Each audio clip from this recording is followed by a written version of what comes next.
Olá, consumidores de Cabo Verde. Bem-vindos ao Defesa do Consumidor, programa da ADECO, Associação para a Defesa do Consumidor. Mais uma semana de desafios. Para além dos habituais, também se somam os gerados pelo coronavírus. Sim, porque a vida de nenhum consumidor voltará a ser como antes. E a ADECO está aqui justo para continuar somando anos à causa da defesa e promoção dos direitos e deveres dos consumidores. Para tal, contamos com a sua ajuda e apoio. Então, acompanhe-nos nos próximos minutos e seja um consumidor informado. Hoje, em Defesa do Consumidor, temos os seguintes temas. Dia Mundial da Energia. Aprenda a ler a sua fatura da eletricidade e água. Informação jurídica sobre se pode um autarca responder criminalmente por atos praticados no exercício das suas funções. A ADECO responde a uma dúvida sobre pagamento de mensalidades completa a uma instituição de ensino infantil com as aulas suspensas em estado de emergência. A ADECO Miri nos explica como higienizar corretamente as máscaras faciais caseiras. Caro consumidor, você sabe o que significa cada secção da sua conta de luz? Ou só entende o total a pagar que ela indica? Para marcar a celebração de uma data tão importante para a humanidade como é o Dia Mundial da Energia, saiba hoje, em Defesa do Consumidor, com o Sr. António Pedro Silva, como ler e interpretar detalhadamente a fatura de eletricidade e água. Aproveito para desejar a todos um feliz Dia Mundial da Energia. Hoje venho falar um pouquinho de um assunto que afeta muito os cabo-verdianos, que é a leitura da fatura de eletricidade emitida pela Eletra e que abrange, em alguns casos, não só a eletricidade, como também a água. A fatura da Eletra, que tem este formato típico, onde na primeira parte vê-se a estatística do consumo durante um ano em termos de custo de eletricidade e por baixo a estatística do consumo em termos de água durante o ano, com a indicação da leitura feita no período. Pode-se ir à etapa seguinte, por baixo, onde tem o custo de eletricidade, tem o custo da água, o IVA, como sabem, estão a pagar um IVA de 15% sobre eletricidade e água, o custo de audiovisual, a chamada taxa RTC, e outros custos. Convém dizer que nesse custo, chamado de eletricidade e de água, estão incluídas taxas que acabam por empolar o custo que a pessoa paga. Um problema que afeta muito os consumidores é a leitura por estimativa. O consumidor pode evitar isto. Como? Fazendo ele próprio a leitura numa data apropriada. Na fatura, tem um espaço onde diz a data da leitura anterior ou da leitura atual. Normalmente vem o ano, o mês e o dia. Com base nesse dia, o dia da leitura atual ou passado, o consumidor faz a leitura 30 dias depois. Por exemplo, neste caso diz dia 11, então, no próximo mês, dia 11, dia 10 ou um pouco antes, faz a leitura e deixa na porta. E é sempre num dia muito próximo da data de leitura da Eletra. Fazendo isso, não terá problemas com a leitura por estimativa. Então, dar um prazo de 28 a 30 dias, tipicamente, entre a leitura feita pela Eletra, ou a última leitura faturada, e a leitura seguinte. O Movimento para o Desenvolvimento de São Vicente pronunciou-se em conferência sobre cortes de subsídios por parte da Câmara Municipal de São Vicente a organizações da sociedade civil que cuidam da qualidade da vida das pessoas, nomeadamente a ADECO. O porta-voz do movimento, Maurinho Delgado, diz ter sido com grande satisfação que receberam a notícia da decisão do Tribunal de São Vicente que obriga a Câmara Municipal da ilha a pagar o subsídio devido à ADECO, visto ser dever do Estado e autarquias locais locais protegerem o consumidor, apoiando a constituição e funcionamento de associações para a sua defesa. Alertou também sobre a necessidade de discutir o tema da importância e peso das organizações da sociedade civil nas universidades. A intervenção terminou com o compromisso do movimento de convidar outras organizações da sociedade civil a fazerem uma manifestação a favor da ADECO para mais e melhor justiça. A informação jurídica de hoje explica se funcionários públicos como autarcas podem responder criminalmente por atos praticados no exercício das suas funções. Saiba a resposta com a jurista Eneida Lopes.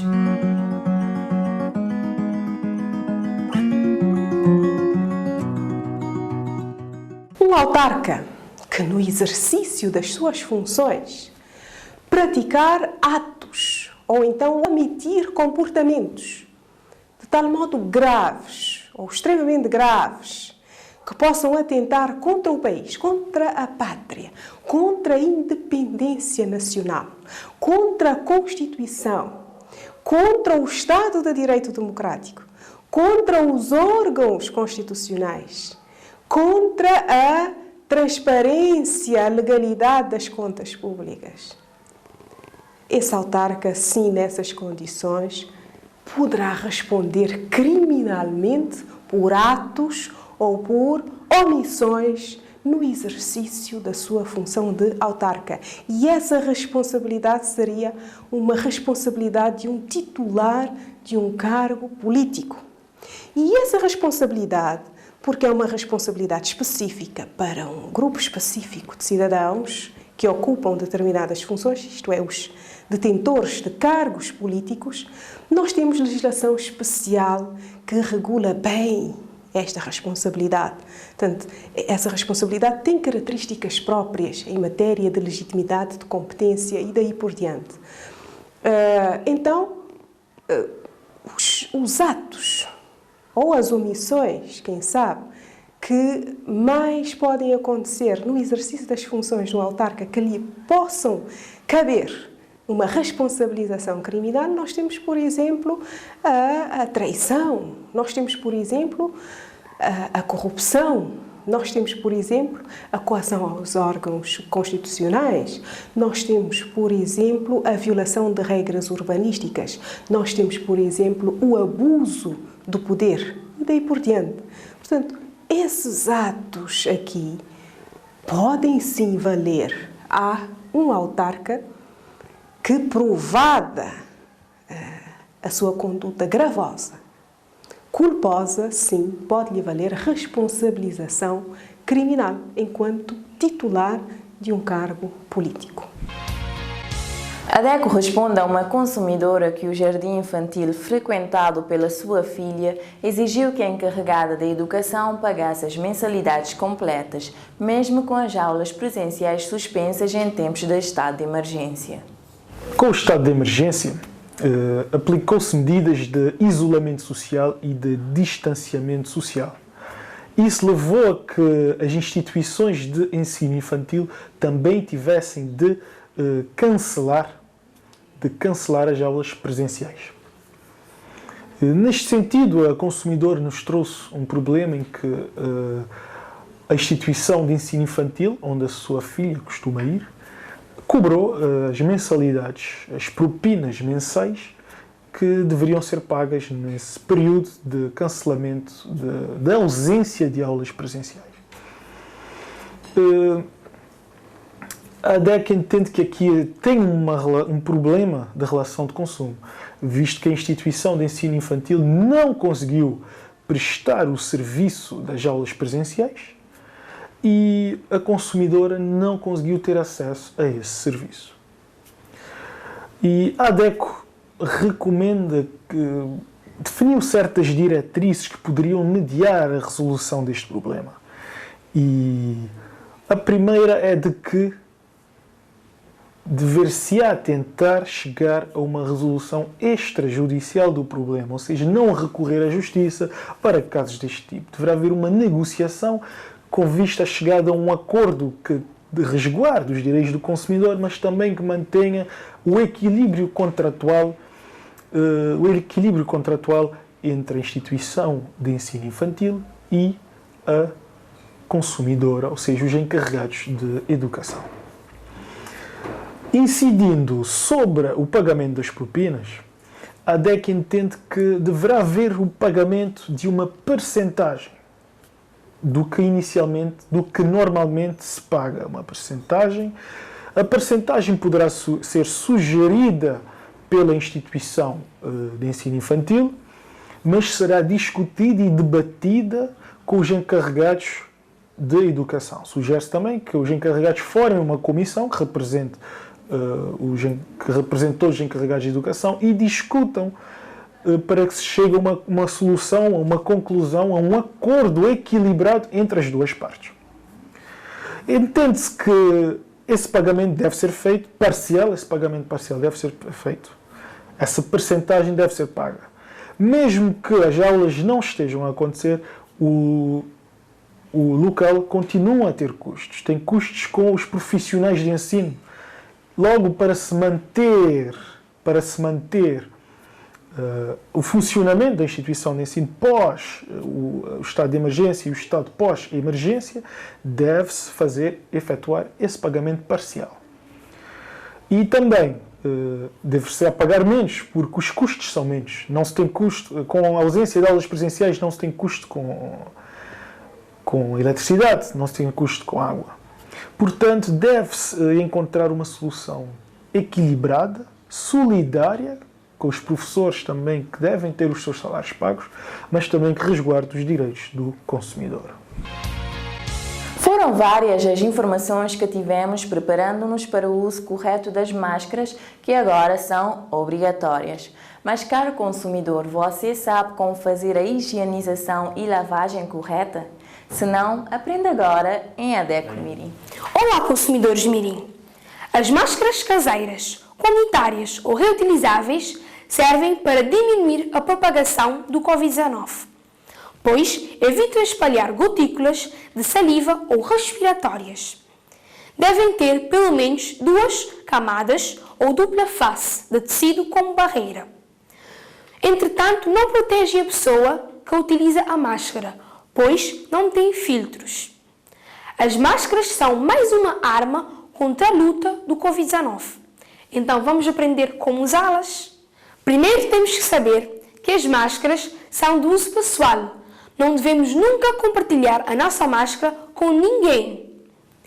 Tenha as mãos sempre limpas, lavando-as sempre antes de colocar a máscara. Ao colocar a máscara, devemos tapar o nariz e a boca, e assim devemos usá-la o tempo todo, cobrindo o nariz e a boca. Evite tocar a máscara durante o seu uso. Se tiver de fazer ajustes, faça pelas laterais com as mãos lavadas. Use máscaras sempre que sair de casa para ir a lugares como banco, farmácias, supermercados ou em qualquer lugar que tenha serviço ou atendimento ao público. As máscaras são para uso de períodos curtos. Não use mais de 3 horas. Tenha uma máscara ou mais de reserva, bem conservada numa bolsa para usar caso precise ficar mais de 3 horas fora de casa. Troque a máscara sempre que ela estiver úmida, pois a umidade gerada pela respiração aumenta o risco da contaminação do usuário. Lave as mãos antes de retirar a máscara, puxe-a sempre pelo elástico ou tira-as das orelhas, inclinando o corpo para frente, evitando o contacto da parte externa com o seu rosto. Caso não consiga desinfectar a máscara no momento em que retira, guarda numa bolsa bem fechada e não mexa até chegar a casa onde possa lavá-la. Lembre-se que o uso de máscaras não substitui a prática de cuidados de proteção necessárias como o distanciamento social ou lavar bem as mãos. Cuidemos de nós e dos nossos. Não use a máscara e não lava a mão. Tchau! Caro consumidor, o programa está chegando ao fim. Aproveitamos para relembrar-lhe que o uso de máscaras agora é obrigatório para o seu bem e bem de todos. Leve a sua máscara sempre consigo e evite constrangimentos, porque um bom consumidor também cumpre regras. Se tiver dúvidas ou reclamações, contacte a sede ou delegações da ADECO através dos nossos telefones, pelo e-mail informacãoadeco@gmail.com ou o site adeco.cv, onde está disponível toda a informação para ser um sócio ADECO. Para mais informações, siga a ADECO em Facebook, Twitter e YouTube. Leia a nossa coluna no jornal Terra Nova ou escuta-nos nas nossas 12 rádios parceiras. Temos mais defesa do consumidor na próxima quinta-feira. Até lá, consumidor, lave as mãos e use máscara.